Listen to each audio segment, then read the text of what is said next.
Good morning, Key Stage 1. Welcome to Monday the 6th of July. We're going to be looking this week in our learning journey about lockdown and how it has changed the world around us.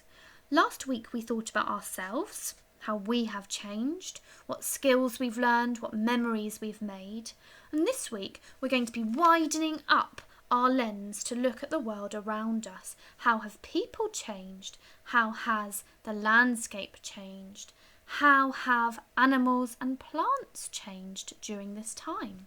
Let's get started. Okay, so this week, children, Miss Parsons and I, just like last week, would like you to create a journal page to record all of your lovely learning about the world around us this week. We're going to be giving you lots of ideas on how you might like to do this. I know I've got some pictures here which I'm going to explain in a little while, but it's up to you how you want to record your learning this week. It's really exciting. We're going to be getting creative and arty during the week as well. So the first section of our journal, children, is going to be all about this word here. Shall we read it? Pollution. And we're going to be looking about how lockdown has changed our world in terms of pollution. But what does that mean? What does that long word pollution actually mean? Okay, so it says here, pollution is when gases, smoke and chemicals are introduced into the environment in large doses, that means lots and lots of them, so that makes it harmful for animals, humans and plants. Some forms of pollution can be seen and some are invisible. So it's telling us that there are lots of different types of pollution, lots of bad chemicals and gases can get in the environment in different ways. We've got air pollution, which is when the fumes from cars and planes and trains all mix with the air to make the air dirty. It can be quite dark and grey, can't it? And that's not very good for us. You can have land pollution.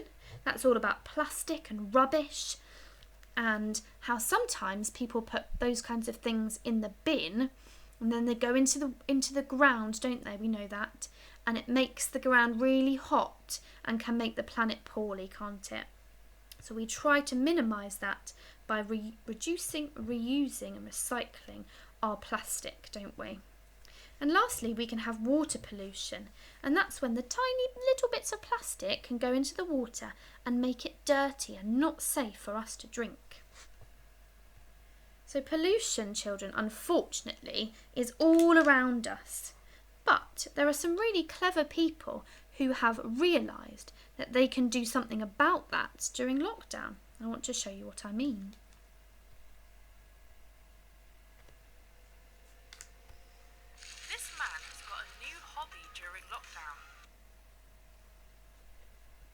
Artist Rob Arnold's looking through the litter taken from his local beach in Cornwall. Before lockdown, we cleaned the beach and we managed to collect 2 van loads of litter. He's discovered some pretty unusual finds. I've separated 5 million plastic pellets from the beach, a whole bucket full of cotton bud sticks, about 200 car tyre dust caps, 300 Lego flippers from the container spill. And now I see an opportunity of actually doing something positive and showing people what's going on. And what does he do with all the litter? He's decided to get creative.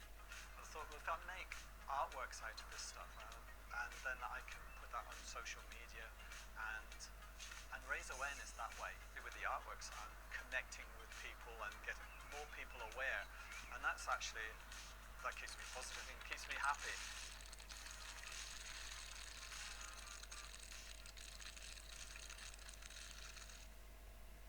Okay, so that man did a great thing. He went onto his local beach and decided to clean it up, didn't he? He picked up the plastic and he made some artwork.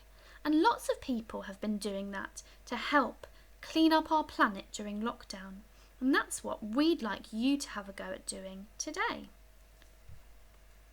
So we're going to watch a video which is going to tell us all about how to be safe when we're doing our litter picking today.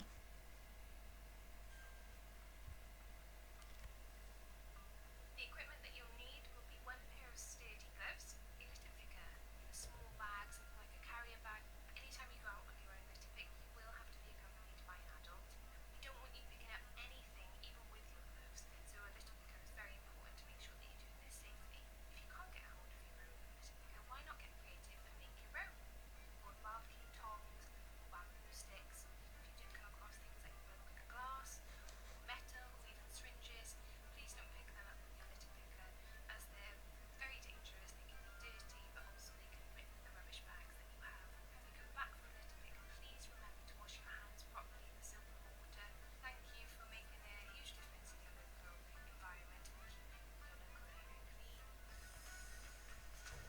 Okay.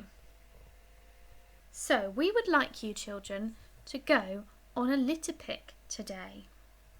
You'll need some gloves and your own litter picker. Now remember what the lady said, you can use tongs or some sticks to poke things and put them in your bags if you don't have a litter picker. Okay? Now, on your journal, you might like to take some pictures of you on your litter pick, or you might want to make some artwork out of the things that you find once you've really washed them thoroughly with hot soap and water and an adult. Okay, so today we're going to be trying to go out into our local area and help to clean it up a little bit by doing a lovely litter pick. We can't wait to see how you've got on helping your local area to clean up and get back to its best after lockdown. Well done everybody. See you tomorrow.